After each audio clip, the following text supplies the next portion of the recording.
Alors, les enjeux sur la rénovation, ces dispositifs, aujourd'hui, il faut savoir que tout ce dont on est en train de parler, l'efficacité énergétique active, les industriels ont développé des solutions. Donc, les solutions existent.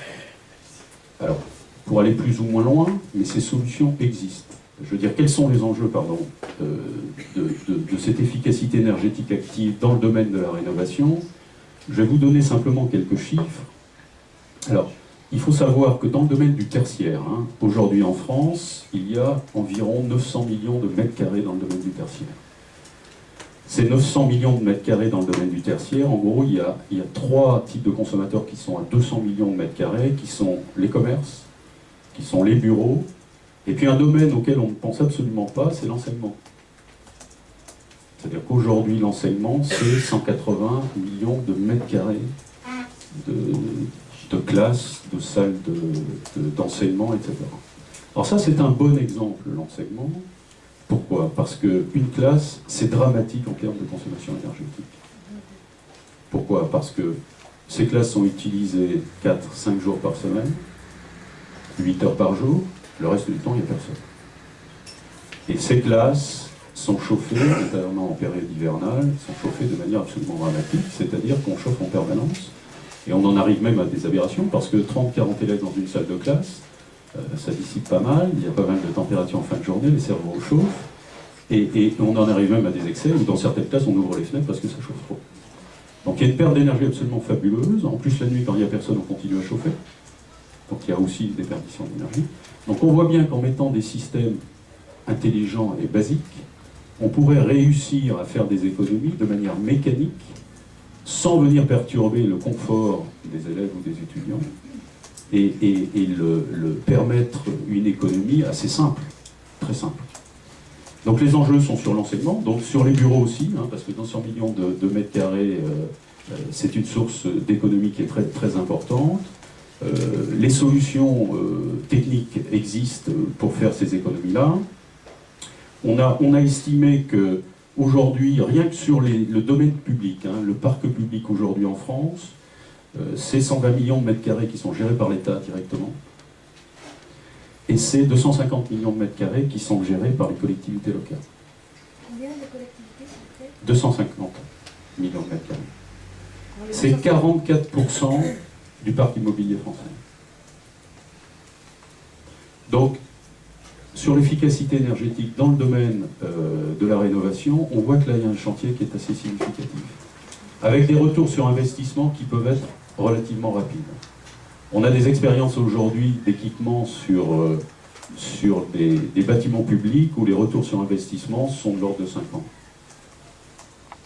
Alors avec un souci sur ce sujet-là, c'est que l'État et les collectivités au sens large ne savent pas gérer des notions de retour sur investissement. C'est-à-dire qu'on est sur des politiques d'engagement budgétaire, et cette notion de retour sur investissement est un exercice très difficile pour la comptabilité publique. Donc là, il y a un sujet, et on tombe sur un sujet réglementaire derrière. C'est-à-dire comment on peut résoudre ce problème-là, on est sur ce sujet-là.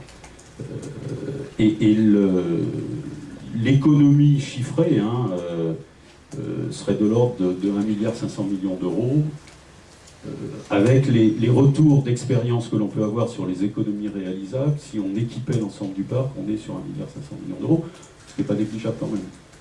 Ce qui n'est pas négligeable. Donc voilà rapidement brosser l'enjeu sur le tertiaire. Alors dans le domaine du résidentiel maintenant, dans le domaine du résidentiel, il y a un enjeu aussi très important. Pourquoi? Parce que on estime qu'il y a aujourd'hui en France, en gros, 28 millions de résidences principales. Ces 28 millions de résidences principales, si on prend l'étiquette énergétique, c'est-à-dire le classement A, B, C, D, E, F, G, on a 23 millions de logements qui sont, en termes de qualité énergétique, moyenne, voire médiocre. C'est-à-dire qu'il y a plus de 80% aujourd'hui des résidences principales qui sont dans une situation énergétique, alors voyons les choses positivement, avec une capacité à améliorer leur efficacité énergétique. Et ça, c'est absolument fabuleux. Mais on le voit autour de nous, dans cette rue, vous voyez bien ce qui se passe, tout ce qu'il y a autour. Alors, un moyen d'arriver dans le domaine du résidentiel, on est dans le domaine du citoyen, on est dans le domaine du consommateur. Il y a une sensibilité aujourd'hui très très forte, c'est-à-dire qu'il y a une volonté absolument générale aujourd'hui, et les gens, je pense, ont bien compris qu'il y avait des efforts à faire.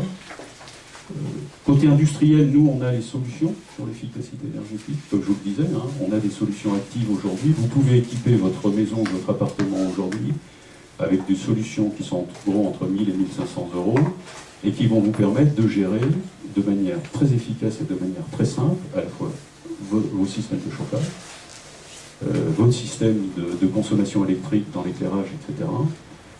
Sans contrainte, et j'insiste là-dessus, c'est-à-dire que vous pouvez gérer de manière à optimiser. Je vais prendre un exemple, c'est la chambre à coucher.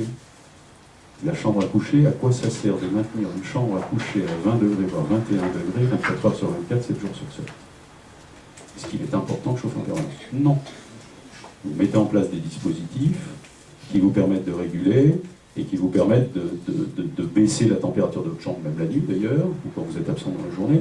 Et rien que ce jeu de régulation et d'automatisation de la régulation va vous faire des économies mécaniques sans venir gréver votre confort, et vous allez vous rendre compte que les économies sont mécaniques. C'est pour ça qu'aujourd'hui, on estime qu'en mettant en place un système d'efficacité énergétique active, mécaniquement, on fait une économie de 15% sur sa consommation énergétique. Alors, si votre maison est une passoire énergétique, si vous faites 15% d'économie d'énergie, le retour sur investissement va être extrêmement rapide. Mais vous allez faire des économies.